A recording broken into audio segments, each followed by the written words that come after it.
అప్పుడు లియా నిక్స్ స్పీలర్ నిక్ ఆఫార్మెంట్ అని చెప్పింది. అప్పుడు ఓదా రొట్టెన్ ఓదా బూహ అని చెప్పింది గోస్టాఫ్కి. అయినా సరే స్పీలర్ తీసుకుంటున్నాడు గోస్టాఫ్. అప్పుడు 999 లాసాజైన్ అని చెప్పింది. అప్పుడు వెంటనే ఆపేసాడు. అప్పుడు ఆడుకోవడం ఆపేసాడు టొమాటోతో.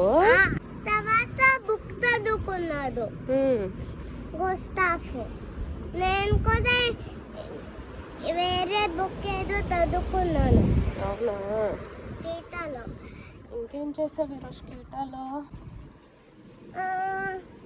ఇంకేం తెలా. నేను పిప్పి పోసి ఇంకా పార్టీకి వెళ్ళి అలిసిపోయి నేను బిందెలు తీసుకుని పడుకున్నాను.